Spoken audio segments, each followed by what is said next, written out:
Hello guys, welcome back to new video. So आज की video में मैं आपको डिस्कस करूंगा कि निफ्टी का क्या मूव रहेगा इन द अपकमिंग वीक्स। सो आज है संडे और है आज की तारीख 8 जैन। सो जो मार्केट्स में 12 मई से कंसोलिडेशन चल रहा है वो किधर ना किधर मुझे लग रहा है अब एंड होगा, और चांसेस ज़्यादा है कि ऊपर की तरफ ही एंड होगा because of lot of factors that has came in the last week, and lot of factors will come in the next week. So जो फैक्टर्स जो आया लास्ट वीक में, सबसे जो इम्पोर्टेंट दो फैक्टर था। फर्स्ट जो था आपका आरबीआई की तरफ से रेट कट 50 बेसिस पॉइंट का। ये बेनिफिशियरी होता है क्योंकि लेंडिंग रेट्स चीपर हो जाते हैं तो पब्लिक ज़्यादा टेंड करता है कि लोन ले, और काफ़ी उनका स्पेंडिंग बढ़ता है पीपल का। अब जब पब्लिक के पास पैसा आएगा तो क्या खरीदेगा? या आदमी घर खरीदता है लोन से, या आदमी गाड़ी खरीदता है लोन से, या बहुत सारे दूसरे प्रोडक्ट्स खरीदता है like phones, any kind of products खरीदता है। वो टैक्सेस गवर्नमेंट को जाते हैं and hence the economy gets better, and उसके लिए and also the purchasing power of the people increases. So due to that इससे क्या होता है कि इकोनॉमी लाइक परफेक्ट चलती है, और गाड़ियाँ के ऊपर लोन और घर के ऊपर लोन सस्ता मिलता है, तो उसके कारण सेल्स वो दोनों चीज़ के इंक्रीज़ होते हैं। तो आप फ्राइडे को देखे होंगे कि रियलिटी जो स्टॉक्स थे बहुत भागे, और आगे भी अच्छा टाइम रहेगा उनके लिए। अगर जब तक एक रेट्स नीचे ही रहते हैं तो definitely that would be a good time for दो स्टॉक्स। प्लस जो बेनिफिशियरी है वो ऑटो स्टॉक्स भी होते हैं, क्योंकि आदमी गाड़ी तो खरीदता ही है। गाड़ी खरीदेगा, बाइक खरीदेगा, तो auto companies will get benefited from them. Plus indirect impact जो मिलता है वो मेटल और सीमेंट को मिलता है। तो ये जो चार सेक्टर है ये इसके कारण बुलिश रहेंगे। अब बैंक निफ्टी क्यों बुलिश हुआ? क्योंकि टेक्निकली देखोगे, अगर आपको लेंडिंग सस्ता करना पड़ रहा है इसका मतलब है कि बैंक के मार्जिन्स कम होते हैं। लेकिन बैंक निफ्टी तो फ्राइडे को 800 पॉइंट ऊपर बंद हुआ, 800 पॉइंट ऊपर बंद हुआ बैंक निफ्टी में, लाइफ टाइम हाई पर बंद हुआ है। तो ये क्यों हुआ? तो ये इसलिए हुआ ना, क्योंकि आरबीआई ने सिर्फ रेट कट नहीं किया, उसने कैश रिजर्व रेशियो भी बढ़ा कम कर दिया। तो इसका मतलब क्या है कि जो भी बैंक्स है ना उनको कम डिपॉजिट रखना पड़ेगा with RBI. So when that happens ना, तो बैंक्स भागेंगी नहीं आपसे डिपॉजिट मांगने के लिए, क्योंकि उनको आरबीआई में ही कम पैसा रखना है। तो they would have cash to give you loans, and उससे क्या होगा, they would be able to get more customers, and वो जो मार्जिन्स रहते हैं बैंक्स के वो इम्पैक्ट नहीं होंगे।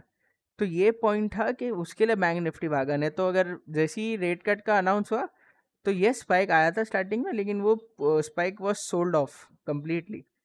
देखो ये सोल्ड ऑफ हुआ था, लेकिन only after a CRR cut of 100 basis points then ये रैली आया। तो इस मतलब जो मेन रैली था ना, जो बैंक निफ्टी में रैली आया मेन, वो सीआरआर के कारण था rather than the rate cuts, क्योंकि रेट कट्स अच्छे नहीं होते बैंक्स के लिए। एंड क्योंकि अभी 4 रेट कट्स हो गए, 100 बेसिस पॉइंट कट गया है, तो डेफिनेटली बैंक्स के मार्जिन्स पर आपको आगे वाले क्वार्टर्स में इम्पैक्ट आएगा। लेकिन with CRR also being cut, इसका मतलब है डिपॉजिट्स कम रखने हैं, तो इसका मतलब है मार्जिन्स बैंक्स के ठीक रहेंगे।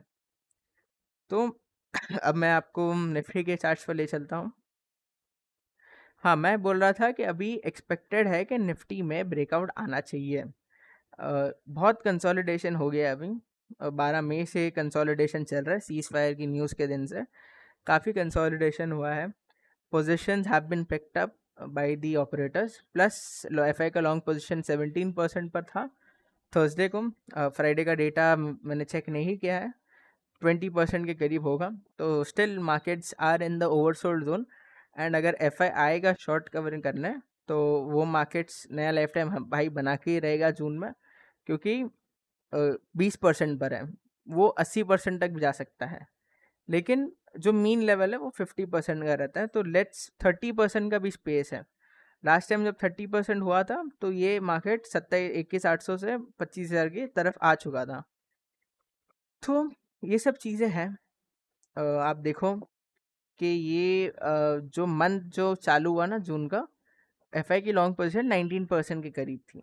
Then it fell down till 17% till on Thursday, but now again I think FIs will come back and they will short cover the markets, and उनकी ही शॉर्ट कवरिंग से और रिटेलर की शॉर्ट कवरिंग से markets will go further up, and it is just a you have to wait for the next week. I think big moves will come in the next week. Plus 18 जून को fade का meeting है. अगर rate cut कर दिया fade ने तो बहुत बड़ा रैली आएगा मार्केट्स में. यूएस के मार्केट्स इतना रैली करेंगे कि हमारा आईटी ही मार्केट्स को इधर से खींच डालेगा पूरा ऊपर. तो ये सब चीज़ें हैं आगे के लिए. प्लस जो अपना INR है वो काफ़ी अभी कूल ऑफ हो गया, 88 से 85.50 है. ये और नीचे जाना चाहिए because of the CRR and the rate cuts. इसका इम्पैक्ट आपको आज नहीं आता हुआ दिखेगा, लेकिन डेफिनेटली आगे के 1-2 महीने में आपको इम्पैक्ट दिखेगा. जो RBI ने इतनी लिक्विडिटी डाला है, जो नया गवर्नर आया है RBI का, he is doing absolutely great things for the economy, and that's the reason markets have recovered from 21,800. नहीं तो ये ₹88 दिख रहा है ना आपको, ये हो सकता था और भी ऊपर चले जाता. तो फिर तो तकलीफ होता, क्योंकि FI कमा नहीं सकता कुछ, तो उसके लिए वो रेट कट करना बहुत ज़रूरी था. प्लस विक्स आपका 14.5 पर आ गया है. It has been the lowest after a big time. बहुत टाइम के बाद ये लेवल पर आया है. बहुत अच्छी बात है कि आ गया है ये लेवल पर, नहीं तो काफ़ी तकलीफ होता विक्स हाई रहना. लाइक वॉलेटिलिटी इंडिकेट करता है. विक्स लो लेना मतलब एक बुल मार्केट और एक डायरेक्शनल मूव के तरफ मार्केट जा रहा है, यानी अगर ऊपर जा रहा है तो ऊपर ही जाएगा. विक्स का मतलब वो रहता है. डॉलर इंडेक्स 100 के नीचे है, अच्छा है ये भी चीज़, इससे भी कोई वरी नहीं है अपनी मार्केट्स में. सब अच्छा चल रहा है फ़िलहाल के लिए.